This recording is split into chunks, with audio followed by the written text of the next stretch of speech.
कुछ नहीं बोलना। मन कह रहा मुझे ऐसा करना है, मुझे ऐसा करना है, मुझे ऐसा, कुछ नहीं बोलना। कुछ भी उसकी जलन जो हो रही है किसी से नहीं कहना, शांत गंभीर, खत्म। पर उपासक क्या करता है, जो कच्चा उपासक है, नहीं नहीं अब मेरे मन में आ रहे, मेरे मन में जलन हो रही, मुझे ऐसा करना है, मुझे ऐसा नहीं।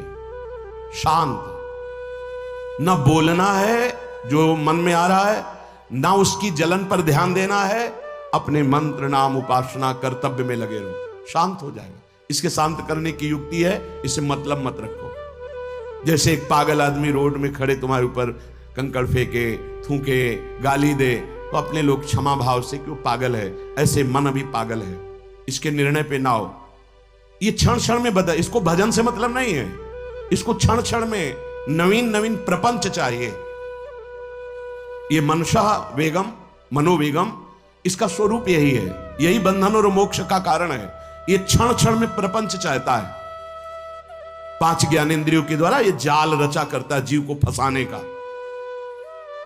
जहां हो, जैसी परिस्थिति में हो, बहुत अच्छी परिस्थिति भगवान ने दी, उसी परिस्थिति में भजन कर ले जाओ। परिस्थिति बदलने की जरूरत नहीं है, भजन करने की जरूरत है। भजन कर ले गए तो स्थिति बदल जाएगी, परिस्थिति नहीं। परिस्थितियां कहीं भी अनुकूल नहीं होती, स्थिति अनुकूल बनाई जाती। भजन के द्वारा स्थिति, जीवन में कभी कोई परिस्थिति ही ऐसी नहीं रही जिसमें भजन किया जा सके। जीवन में पूरे, अगर पूरे जीवन के तारतम्य को देखते हैं तो एक कष्ट की वेदी पर स्वाहा ही स्वाहा होता रहा है। जीवन की आहुति केवल कष्ट पर, और आज भी कष्ट ही कष्ट। फिर आप सोचोगे सुख किसे कहते हैं? ऐसे कांटों वाले पेड़ पर ऐसा सुगंधित फूल खिलता है कि जिससे परमात्मा मुग्ध हो जाता है। जीवात्मा नहीं, परमात्मा मुग्ध हो जाता है। वो ये मार्ग है। उस सुमन को लेकर वो अपने श्रृंगार में लगा लेते हैं। सुमन, सुंदर मन, ये कांटों पे खिलता है। जैसे गुलाब का फूल कांटों पे नहीं खिलता, हाँ ये कांटे हैं। हर द्वंद की पीड़ा को सहता हुआ जब उपासक आगे बढ़ता है तब सुमन खिलता है। उस सुमन को प्रियाजू अपने केश पास पे धारण करते हैं। उस सुमन को प्रियाजू अपने कर कमल में लेते हैं। अगर आप सहना नहीं सीखे, मांगे बनी रही हृदय की, ऐसा हो तो भजन हो सकता है, ऐसा हो तो भजन, लिख लो आप। मन बहुत चंचल है, इसको हर समय नवम नवम नवम, जहां जैसी परिस्थिति उसी में भजन करके निकल चलो। गृहस्थ में हो, विरक्त में हो, गांव में हो, शहर में हो, जहां जैसी परिस्थिति, परिस्थिति बदलने की कोशिश मत करो, स्थिति बदलने की कोशिश करो। जिनको लगता है परिस्थिति बदल जाएगी तो भजन होने लगेगा, नहीं। भजन होने लगेगा तो किसी भी परिस्थिति में भजन होने लगेगा। भजन नहीं तो किसी भी परिस्थिति में नहीं होगा, पक्का समझ लीजिए। इसलिए मनोवेगम, ये जो मन का वेग आ रहा है, इसको आप सहना सीखो और प्रियाजू पर भरोसा रखो। उनको जैसी परिस्थिति देनी होगी दे देंगी ना, भरोसा रखो। अगर मांग मुख से निकाल दी तो अधूरापन साबित हो जाएगा कि हमको ये खाना पीना, ये हमको पहनना, ये ऐसी परिस्थिति, ये ऐसी छोड़ दो। जोई जोई प्यारो करे सोई मोई भावे। शांत हो जाओ, मन के वेग को सह जाओ। क्रोध वेगम, महाप्रभु कह रहे कुत्सितवाद विकार है। समस्त विकारों में प्रधान विकार होता है काम। काम से ही क्रोध का प्रादुर्भाव होता है। क्रोध एक वृत्ति है जो आने जाने वाली, स्थायी कोई नहीं है। जिस समय आपके अंदर क्रोध आए, इस समय मौन होकर हट जाइए वहां से। तुरंत जाकर थोड़ा ठंडा पानी पिए। प्रभु के चरणारविंद की तरफ अपनी वृत्ति को ले जाने की कोशिश कीजिए। उस व्यक्ति से चिंतन हटाइए जिससे क्रोध आ रहा है। उस व्यक्ति की उस क्रिया से चिंतन हटाइए जिससे क्रोध आ रहा है। हट जाइए। ये क्रोध का वेग अगर आता रहा तो भजन करने पर भी अनुभव नहीं हो पाएगा। एक बार अच्छे से क्रोध आ जाए, अंदर हृदय जल जाए, तो 1 महीने भजन के प्रभाव को रोक देता है पूज्य बाबा के उसमें। फिर आप अगर 12 बार साल में आ गया तो क्या अनुभव में आ गया। इसीलिए 20-20, 50-50 वर्ष हो रहे हैं, कुछ अनुभव में नहीं आ रहा। बहुत सावधान। क्रोध हमारा नाश करता है, किसी और का नहीं। हमारे भजन का, हमारे हृदय के आनंद का, हमारी वृत्ति का बड़ा हल्का स्वरूप हो जाता है क्रोधी पुरुष का। इसलिए क्रोध को सहना है, उसके वेग को सहना है, वाणी के वेग, मन के वेग और क्रोध के। अगर क्रोध के वेग को सह गए तो अगला है हिंसा का वेग, वो अपने आप सह जाओगे, क्योंकि क्रोध से ही हिंसा होती है। हिंसा का वेग, वाणी के द्वारा बहुत हिंसा होती है। ऐसे कठोर वचन बोल दिए जाते हैं जो हृदय को चुभते रहते हैं। बाहर का डंडा लगा है, पिटाई हुई तो 2-4 दिन में ठीक हो जाएगा, लेकिन हृदय में जब पिटाई की जाती कठोर वचन के द्वारा, तो 10 साल बाद अगर दिखाई दे तो फिर ये वो बोला था, ऐसा बोला था, वो हृदय में घाव बना रहता है। वाणी का हिंसात्मक स्वरूप प्रायः क्रोधी जनों में ही पाया जाता है। अगर क्रोध वेग को सह गए तो वाणी के द्वारा हिंसा नहीं होगी, और मन के द्वारा मलिन हृदय में हिंसा का भाव होता है कि चलो हम वैष्णव में मारेंगे तो नहीं, पीटेंगे तो नहीं आपको, लेकिन भगवान तुम्हारा नाश करेंगे, भगवान बहुत जल्दी, ऐसा भाव मन में, ये भी हिंसा है। शरीर के द्वारा तो ना वाणी के द्वारा, ना मन के द्वारा, ना शरीर के द्वारा। क्यों? उसके हृदय में भगवान बैठे हैं, हमको उनको रिझाना है, हमें निर्दोष होकर भगवत प्राप्ति करनी है। ये हजारों दोषों की पंक्तियां यहां हैं। कोई कह दे हम निर्दोष हैं, हमें लगता है कि यही सबसे बड़ा दोष है। नहीं तो अंदर देखा जाए ना, तो क्रम क्रम से धीरे धीरे निर्दोष हुआ जा रहा है प्रभु की कृपा से। कोई जन्म से निर्दोष नहीं होता, वो तो अवतार होते हैं भगवान के। एक पद में था, शरण जिसको ले ली हृदय से लगा, और विषय पंख से धीरे धीरे, क्रमशः विषय पंख से धीरे धीरे उसको हटाया। हित जो महाराज जी के लिए आया, हमारे हृदय को धीरे धीरे निर्विषय किया जा रहा है। और सहत सहत बाढ़े भगत ग्रहतन गुरु हितगार, इन दोनों का मिलान कर धीरे धीरे सहाते सहाते हमें निर्विषय किया जा रहा है। आचार्य चरण, इष्ट देव, गुरुदेव कर रहे हैं, हमको राजी रहना है। जैसी परिस्थिति है, जैसी भी हमें गुरुदेव रख रहे हैं, इष्ट देव रख रहे हैं, हमें राजी रहना है। इससे क्या होगा कि हमारे अंदर क्रोध नहीं आएगा, गुस्सा नहीं आएगा। नहीं, ये इतना बेईमान मन है कि इष्ट देव पे भी गुस्सा कर सकता है, ये आचार्य पे भी गुस्सा कर सकता है, ये परम कृपालु गुरुदेव पर भी गुस्सा कर सकता है। क्रोध वेग सह गए तो वाणी और मन और शरीर के द्वारा जो हिंसा का वेग है उससे बच जाएंगे। फिर कह रहे हैं उदर वेगम, उदर वेग भूख। आप लोगों को तो हमें लगता है कि इस वेग को सहना ही नहीं पड़ता। ये जो विरक्त गंगा किनारे घूमने वाले हैं, इनको ज्यादा इस वेग को सहना पड़ता था, क्योंकि प्रायः कभी ऐसे शाम के समय पहुंचना होता जब आप गंगा किनारे नहीं रुक सकते, तो आश्रम, अब वहां पूछ लिया तो पूछ लिया, नहीं पूछ लिया तो राधे श्याम पड़े। अगर कोई मंदिर मिल गया तो हम आश्रम आदि कोई खोजना ही नहीं, गांव में तो जाना ही नहीं है, क्योंकि नवीन अवस्था में कभी गांव में भिक्षा भी नहीं मांगी, आकाश वृत्ति का ही आश्रय लिया जो शास्त्र सम्मत। गांव में कभी पूरे जीवन में किसी गांव में किसी एक रात्रि किसी घर में कभी शयन नहीं। गांव के किनारे मंदिर मिला या कोई आश्रम संत जनों का, वहां भूख के वेग को जो सह जाए तो भजन में बहुत रुचि हो जाती है, क्योंकि भजन से चित्त हटेगा तो भूख व्याकुल करेगी, और उसकी व्याकुलता से बचना है तो भजन में लगना पड़ेगा। और आपको सच्ची कहते हैं कि कई कई दिन भोजन न मिलने पर भी शरीर में गंगा जल के कारण कभी कमी महसूस नहीं हुई। जो दूध में पावर है उससे अधिक सामग्री गंगा जल में है। अब वो बहुत से ऐसे नगरों के समीप से गंगा मैया निकली जहां से बड़ी बड़ी फैक्ट्रियों का, तो नहीं, बहुत सुंदर गंगा जल, वो तो सुंदर है ही, था, है, रहेगा। अपने लोग बड़े बड़े ऐसे नाले ऐसे जिससे वो भाव तो है पर वस्तु तत्व तो है, पर जो दृश्य है वो अब गड़बड़ हो रहा है। ऐसे यही बड़ा नाला गिर रहा है सामने जाके, अब वहां ऐसे रज लेके ऐसे लगाओ तो दुर्गंध युक्त निकलेगी, क्योंकि वो ऐसे देखो तो ऐसे पदार्थ बहते नजर आ रहे कि अब ये दुर्भाग्य ही है समय का कि परम पावन गंगा यमुना जैसी नदियां जहां स्नान आचमन और भरपेट जल पीकर परम पवित्र और भगवदानंद में डूबा जाता था, वो भी सौभाग्य छिन रहा है। तो अगर सब सुविधा है तो भी हफ्ते 10 दिन में एक बार इस वेग को सहना तो सीखे।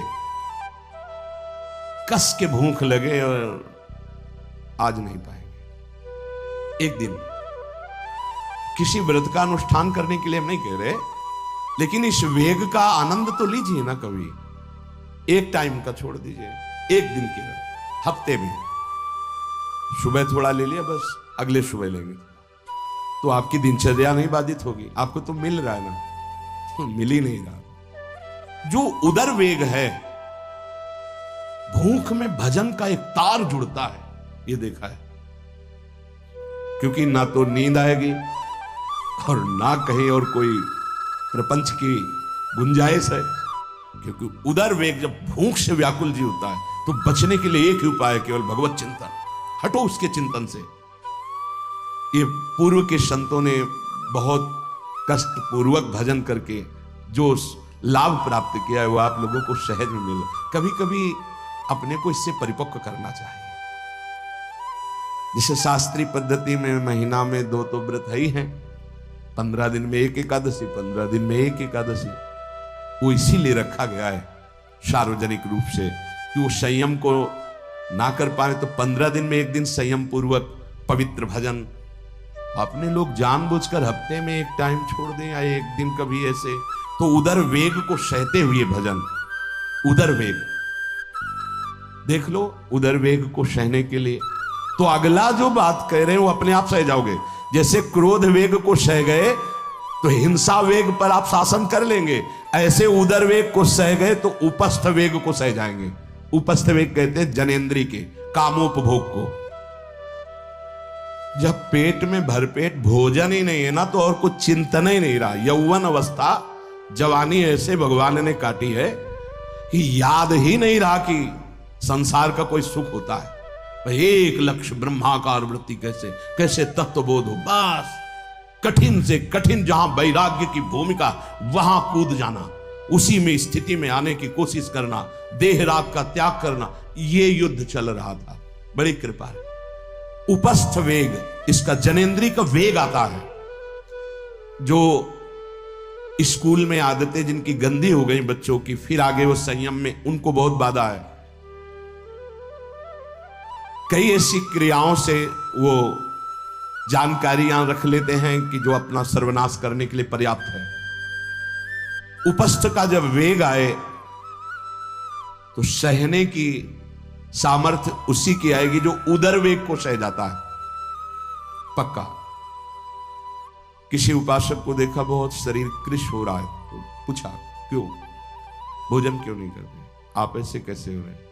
पहले तो आप ऐसे नहीं थे, आप तो पहले बहुत स्वस्थ थे, फिर क्यों? ऐसे नहीं, बताइए क्या है? ज्यादा आवश्यकता नहीं है, जीने के लिए बस प्राण पोषण के लिए डाल लेते हैं, क्योंकि जो शांति चाहिए वो तो इतने से ही मिलेगी। बहुत बहुत प्रसन्नता है। ठीक है, ठीक चल रहा है, पर इतना पाते रहो कि सीढ़ियां चढ़ उतर ले, इतना पाते रहो कि आपका शरीर काम करे। तो कहा हृदय में बहुत प्रसन्नता है। बहुत सुंदर।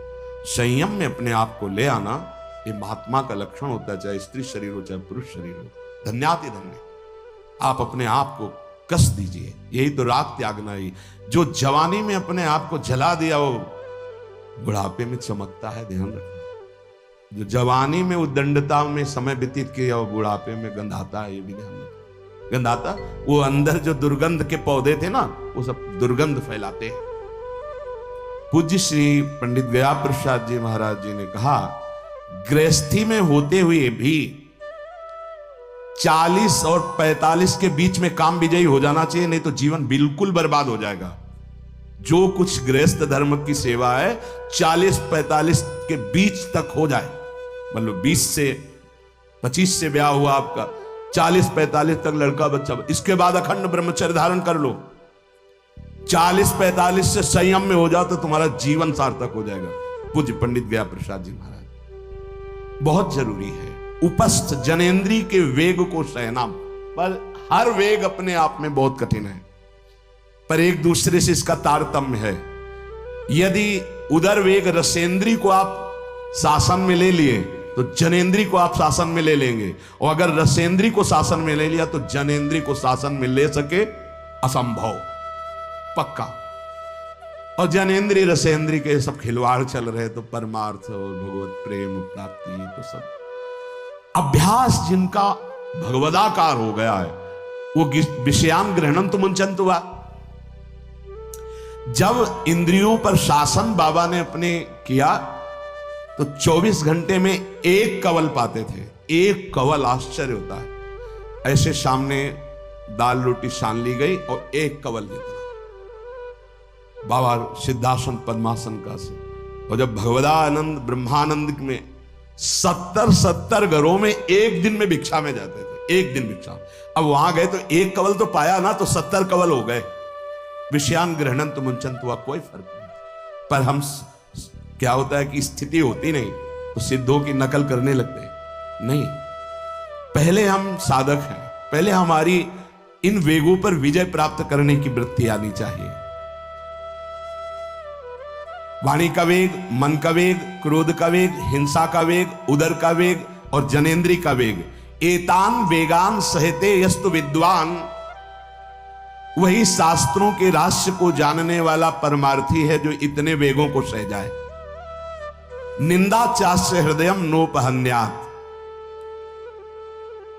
इसके बाद जब उसकी निंदा हो तो उस पर कोई फर्क नहीं पड़ना चाहिए। इसके बाद जो इन सब वेगों को सह गया है, अब उसकी निंदा हो रही, कोई निंदा कर रहा है तो उसको आनंद पूर्वक सह जाए। ऐसा क्यों कहा? इसके बाद अगर दोष है, निंदा हो रही, तब तो संभालना ही, ये गलती हो गई आपसे। जब आप दोष रहित है फिर निंदा हो रही तो आनंद पूर्वक आपको उसका विरोध नहीं करना, सहना है। क्योंकि ये सहना बिल्कुल भगवत साक्षात्कार के नजदीक ले जाएगा। देखो, अपमान, निंदा, तिरस्कार, असलियत में हम कैसे साधक हैं इन्हीं के द्वारा परिचय होता है। पूज्य स्वामी श्री अनंग बोधाश्रम स्वामी जी महाराज बड़े महापुरुष थे, जिनको स्वयं करपात्री जी महाराज मूर्तिमान ब्रह्म कह के साष्टांग दंडवत करते, दिगंबर रहते थे, नंग धड़म, केवल गंगा के ही करते। वो महीने 2 महीने में और कहीं नहीं जाते थे। एक बड़े वकील साहब थे, वो भिक्षुकों को रोटी दाल से रोज बंटवाते थे, उनकी पंक्ति में लगने जाते थे। महीने 2 महीने में एक बार पंक्ति में लगते थे जाके, नंग धड़ंग अवधूत वेश जटाए, और जरूर ऐसी चेष्टा करते थे जिससे उनको धक्का मुक्की लगा दी जाए। तो एक दिन गए, लाइन में खड़े हुए, फिर 2 लोगों को क्रॉस करके आगे लाइन में, फिर आगे लाइन, तो जो नौकर डंडा लिए खड़े थे उन्होंने कहा तुम्हें बार बार मना किया, 1-2 डंडे, फिर आगे जाके खड़े, धक्का मारा, पीछे किया। और ऐसा ये महीने 2 महीने में वहां सहने जाते थे।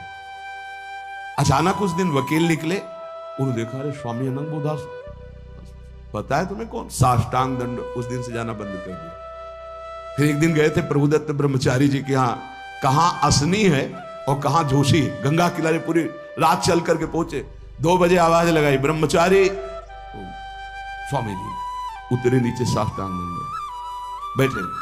उनका स्वामी जी 2 बजे रात, बोले हाँ ऐसे मनाया आ गया, कुछ खाओगे पियाओगे?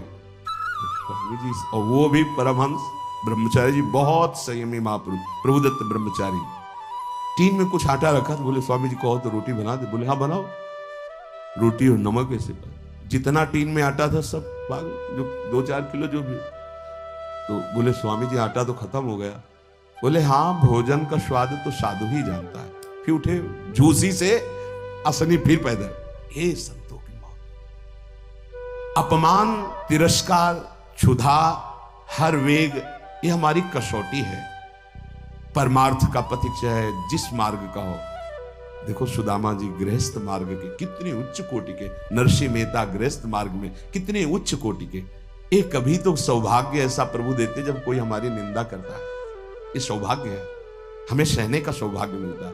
कभी तो कोई अपमान करता है जब, तो भगवान से प्रेरित होकर वो सौभाग्य मिलता है। ये साधक को उस समय चिड़चिड़ा नहीं होना चाहिए, उस समय मुस्कुराना चाहिए कि आज मेरी स्थिति का थर्मामीटर डाला जा रहा है, कैसे हो, नहीं आनंदित है। पर देख लो, प्रशंसा होगी तो चेहरा खिला हुआ गुलाब के फूल की तरह मिलेगा, और निंदा होगी तो ऐसे होगा। ऐसा नहीं होना चाहिए। नहीं करत जे अनसहन निंदक, तीनों पे अनुग्रह कियो। इसीलिए पूज्य बाबा कह रहे कि इसके बावजूद, अर्थात समस्त वेगों को सहन करने के बावजूद तुम्हारी जब निंदा हो और उसको सह जाओ, तब तुम परमार्थ के सूरवीर योद्धा कहे जाओगे। विपत्ति में सब साथ छोड़ देते हैं तो हृदय के भी साथी साथ छोड़ते हैं, ध्यान रखना। जब विपत्ति आती है तो मन भी साथ देना बंद करने लगता है, विपरीत जाने लगता है, बुद्धि भी विपरीत जाने लगती है। इसलिए जो विपत्ति में अपने धैर्य और साहस को ना खोकर अपने सिद्धांत से चलता है, उसे महात्मा कहते हैं, चाहे वो गृहस्थ हो चाहे विरक्त हो। ध्यान दीजिए, संपत्ति में, अनुकूलता में तो सब सावधान होने की कोशिश करेंगे, बड़ी कृपा है भगवान की। यहां कहने विपत्ति में सब साथ छोड़ते हैं, ये जीवन में देखा है। विपत्ति में ना तो बाहरी कोई साथ देता है और ना मन साथ देता है, उस समय भजन साथ देता है, भजन।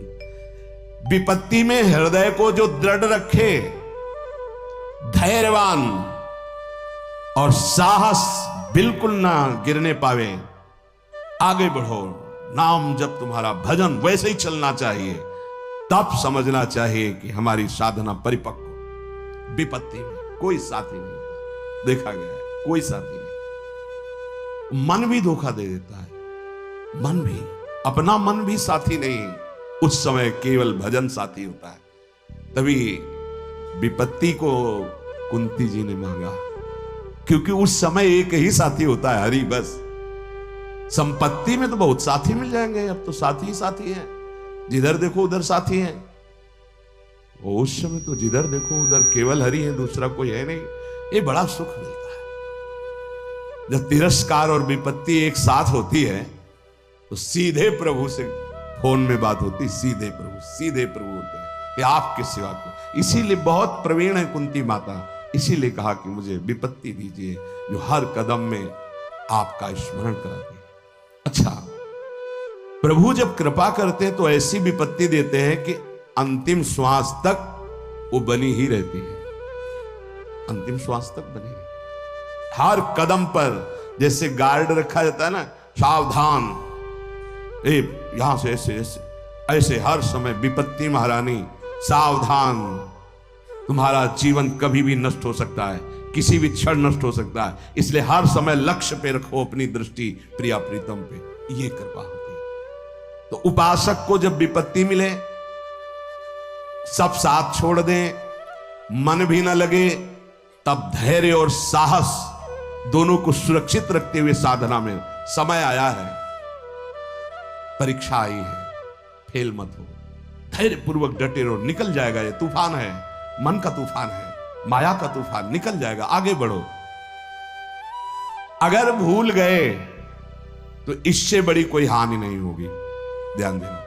साहानिस्तन महच्छिद्रम सा चांद्र जड़ मूढ़ता यन्मुहूर्तम क्षणार्धम वा वासुदेवम न चिंतेत।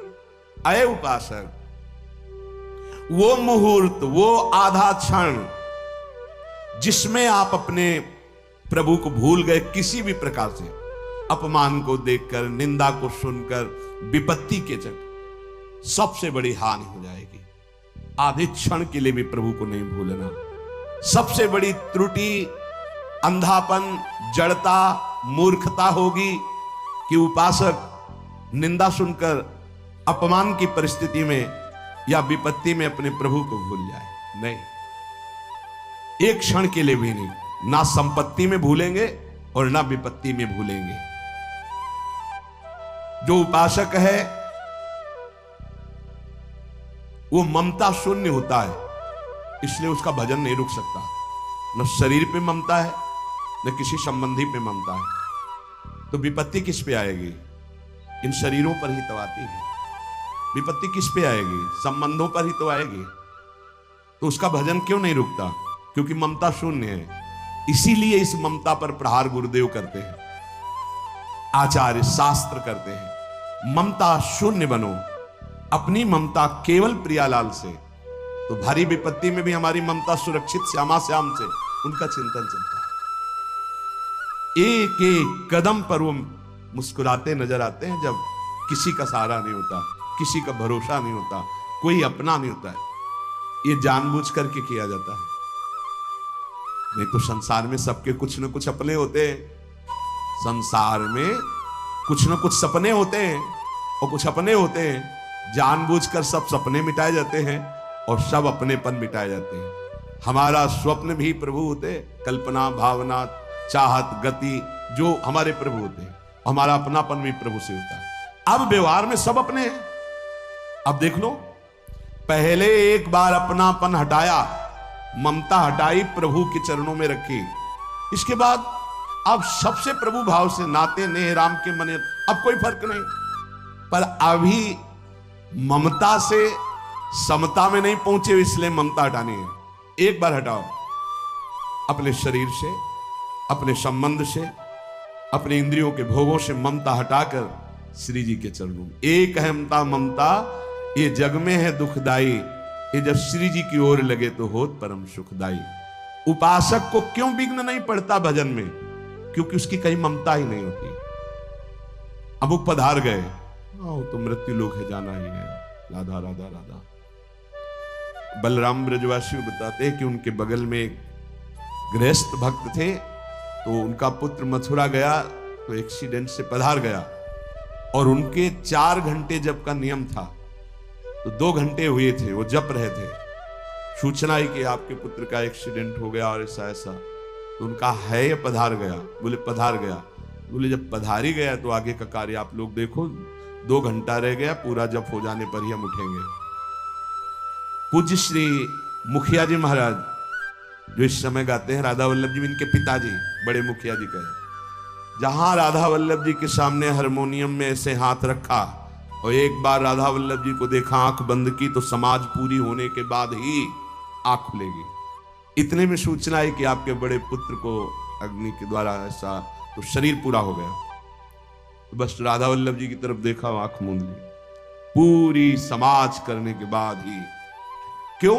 क्योंकि ममता शून्य है। ममता युगल चरणारविंद में राधा वल्लभ लाल जी की। जाने का समय निश्चित है, चला गया। अब हम श्री जी की सेवा में उसका मंगल ही होगा, ये आना बड़ा कठिन है। ममता का त्याग